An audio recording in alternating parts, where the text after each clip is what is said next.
우리가 기뻐해야 될 것은 우리의 이름이, 내 이름이 하나님의 나라 생명책, 그리고 어린 양의 생명책에 이름이 기록되어 있느냐 그렇지 않느냐 하는 것이 중요하다는 것입니다.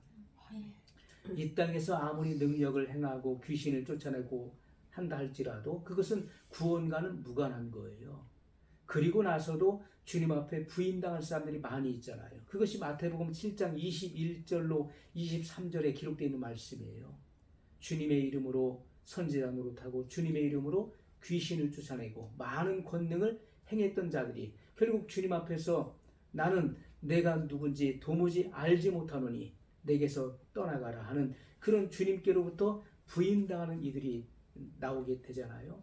그것처럼 우리가 중요한 것은 능력 행함, 귀신을 쫓아내는 이런 것들이 중요한 것이 아니라 내 이름이 정말 구원받아서 내 이름이 하나님의 나라 생명책에 기록됐느냐 하는 것이 중요하다는 거예요. 왜냐하면 우리가 출애굽기를 보더라도 이렇게 말씀하고 있어요. 이스라엘 백성들이 금송아지 우상을 만들어 놓고 그들이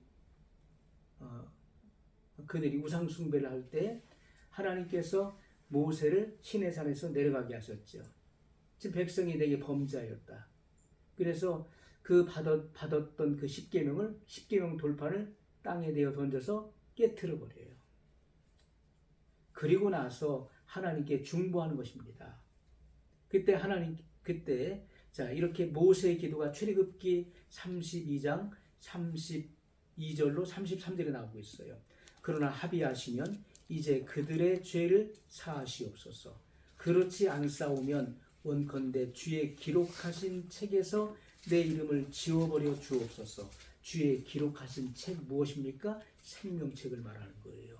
이 생명책에서 내 이름을 지워버려 주옵소서 이렇게 고백하고 있어요. 33절에 여호와께서 모세에게 이르시되 누구든지 내게 범죄하면 그는 내가 내 책에서 지워버리리라 이렇게 말씀하고 있죠. 그래서 우리가 오늘 읽은 본문의 말씀 5절에도 이 말씀 속에 감춰진 비밀이 있는데 이기는 자는 이와 같이 흰옷을 입을 것이요 내가 그 이름을 생명책에서 반드시 흐리지 아니하고 흐려질 사람도 있다는 것이죠. 그런데 어떤 사람의 이름이 흐려지지 않습니까? 이기는 자. 이기는 자의 이름은 흐려지지 않는다는 거예요. 그 이름을 생명책에서 반드시 흐리지 아니하고 그 이름을 내 아버지 앞과 그 천사들 앞에서 시인하리라 이렇게 말씀하셨어요. 그럼 우리가 이 흰 옷을 입는다는 것이 무엇을 의미하는 것일까? 우리가 막연하게 흰 옷을 입는다. 그럼 우리가 과거의 구약시대 제사장들이 입었던 그런 흰 세마포를 입는 것인가? 이렇게 생각할 수 있어요. 그런데 흰 옷을 입는다는 그 말의 의미는 주님의 마음이 입혀지는 것을 의미하는 것입니다. 주님의 마음이 입혀진다.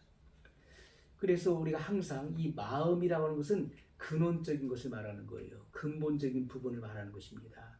그래서 변화된 마음으로부터 착한 행실이 나오는 것이죠. 마음이 변화되지 않으면 옳은 행실이 나올 수 없고 선한 행실, 의로운 행실이 나올 수가 없는 거예요. 근본된 토지가 갈아엎어져야 되는 것입니다. 이 마음의 변화를 입지 않으면 물과 성령으로 거듭나지 아니하면 그 의로운 행실, 의로운 열매가 나올 수 없다는 것을 말씀하고 있는 거예요.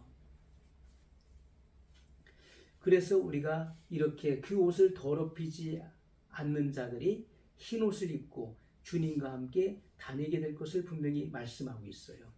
빌립보서 2장 5절에 보면 너희 안에 이 마음을 품으라 곧 그리스도 예수의 마음이니. 우리가 품어야 될 마음은 누구의 마음입니까? 그리스도 예수의 마음이에요. 예수님의 마음. 예수님의 마음을 우리가 품지 않으면 안 되는 것이죠. 왜 그렇습니까? 이 땅에 살아가면서도 예수님의 마음을 품어야 되는데 예수님의 마음은 곧 교회를 하나로 통일시키는 것입니다. 예수님의 마음이 없기 때문에 교회 안에서도 다툼과 분쟁이 끊이질 않는 거예요. 주님의 마음은 교회를 하나로 묶는 그런 아주 중요한 요소가 되는 것입니다. 우리가 초대교회를 보세요. 초대교회의 그런 모습을 보게 되면은 오순절에 성령 강림을 통해서 초대 예루살렘 교회가 탄생됐잖아요. 성령 강림을 통해서 성령의 임재를 통해서 교회가 탄생된 거예요.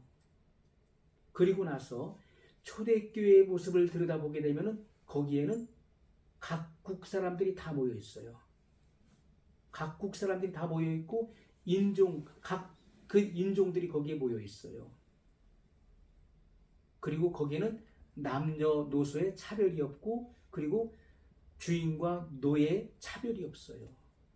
거기는 다 그리스도의 피로 하나가 된 것입니다. 거기는 사랑으로 충만해져 있는 거예요. 그래서 주님의 마음을 갖는 것은 교회를 하나로 묶는 아주 중요한 그런 요소가 된다는 것입니다. 그래 우리가 주님의 마음을 품게 되면 주님의 마음이 입혀지게 되면 그곳에는 사랑의 본을 보일 수 있는 것이죠. 그 교회가 사랑의 본이 되는 거예요. 충성의 본이 되고 용서의 본을 보일 수 있고 순종의 본을 보이고 인내의 본을 보일 수 있는 것입니다. 마태복음 11장 29절에는 예수님의 마음을 온유하고 겸손한 마음으로 표현하고 있어요. 나는 마음이 온유하고 겸손하니 나의 멍에를 메고 내게 배우라.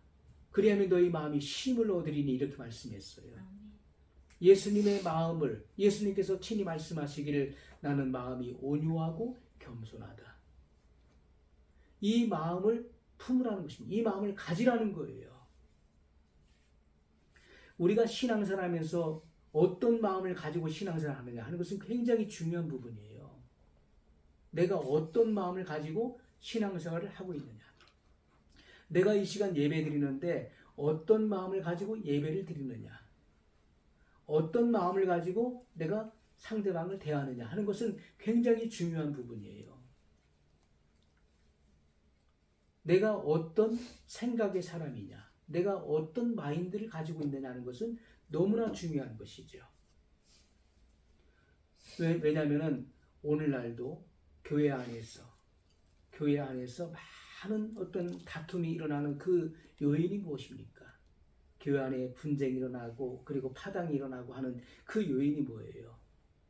사람을 흥분시키고 자극시키고 화나게 하는 그래서 많은 분쟁들이 일어나게 되는 것이죠. 그런데 그런 일들이 왜 일어날까요? 왜 파당이 일어나고 왜 다툼이 일어나고 왜 남을 화나게 하고 왜 그 감정을 자극시키고 그리고 그런 흥분시키는 일들이 왜 일어나는 것일까요? 성경은 우리에게 여러 가지로 이 같은 사실을 분명히 말씀하고 있는 것입니다. 우리가 성경을 일일이 다 찾아볼 수 없지만은 잠언 6장 14절에 보면 마음의 패역함으로 인해서 마음의 패역함으로 그 마음이 삐뚤어져 있는 거예요. 그래서 이런 분쟁의 요인이 되는 것입니다. 또 잠언 15장 18절 29장 22절에 보면 분을 쉽게 내기 때문에 그것을 자제하지 못하는 거예요. 분을 쉽게 내는 거예요. 그리고 말이 많기 때문에 잠언 16장 28절에 말씀하고 있어요. 말이 많기 때문에 우리가 자동차도 주행거리가 길수록 사고 확률은 높은 것입니다. 그것처럼 말이 많을수록 실수할 확률이 많은 거예요. 말을 마땅히 적게 해야 된다는 것을 말씀하셨어요. 하나님은 하늘에 계시고 우리는 땅에 있으므로 마땅히 말을 적게 해야 된다는 것을 성경은 우리에게 말씀한 것입니다. 어떤 사람은 묻지도 않은 말을 먼저 하는 이들도 있어요. 묻지도 않았는데 먼저 말을 해요. 그리고 하나를 물었는데 둘을 이야기하고 셋을 이야기하고 열을 이야기하는 사람도 있어요. 한 가지만을 물었는데 그 이상을 이야기한다. 많은 말을 한다는 것이죠. 그래서 많은 문제가 발생하는 것이고 또한 잠언 10장 2절은 미운 마음이 있기 때문에 다툼과 분쟁을 야기시키는 것입니다. 우리가 내 마음속에 미움이 있으면요 타인에 대해서 좋게 이야기할 수가 없는 것입니다. 그러나 내가 상대방을, 내가 누군가를 그 사람을 사랑하고 존경하고 그리고 그 사람을 선대해 보십시오. 누가 그 사람에 대해서 물었을 때 절대로 그 사람에 대해서 잘못된 점을 이야기하지 않습니다. 그 사람의 단점을 이야기하지 않는 거예요. 그 사람의 장점들을 이야기하죠. 장점을 부각시키죠.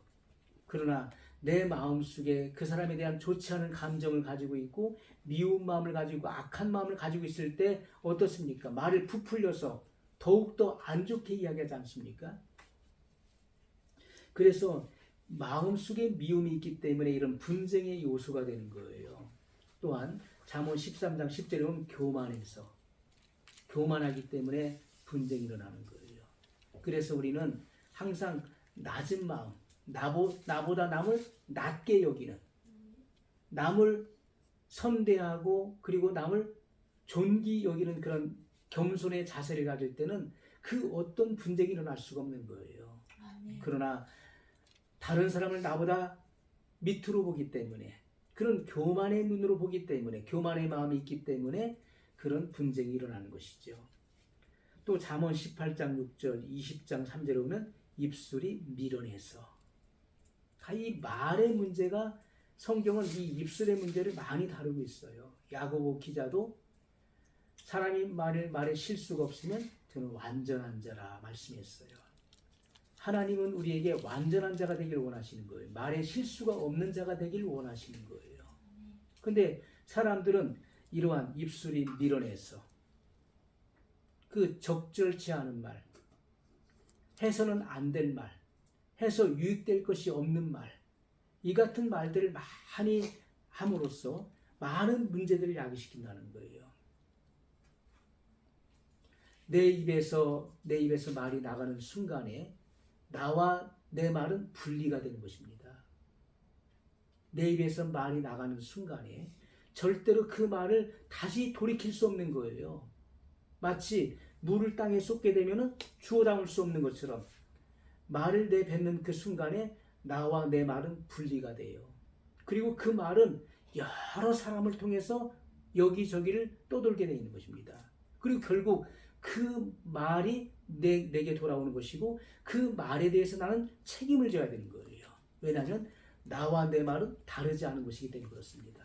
나와 내 말은 하나이기 때문에, 내 말은 곧 나의 인격이기 때문에 그런 것입니다. 그래서 내가 한 말에 대해서 책임을 져야 된다는 거예요. 그래서 예수님께서도 사람이 무슨 무익한 말을 하든지 그 한 말에 대하여 마지막 날에 신문을 받으리니 이렇게 말씀했어요. 그것은 말에 대한 책임을 말씀하고 있는 것입니다. 사람의 말은 굉장히 중요한 것이죠. 우리가 옛말에도 빈수레가 요란하다는 말이 있어요. 무겁게 물건을 실은 그 수레는 비포장도로를 달려도 소리가 안 나요. 무겁게 실었기 때문에 덜컹거리지 않습니다. 하지만 빈수레가 요란한 거예요. 이 머릿속에 든 것이 없거나 그가 생각하는 것이 공허한 사람들은 선한 것이 담겨져 있지 않은 거예요. 그렇기 때문에 다툼을 일으키는 것입니다.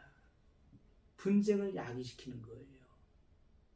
그 속에 선한 것이 담겨져 있어 보십시오. 사람은 그 마음에 쌓은 선에서 선한 것을 내는 것이고 쌓은 악에서 악한 것을 내느니라 이렇게 말씀했어요.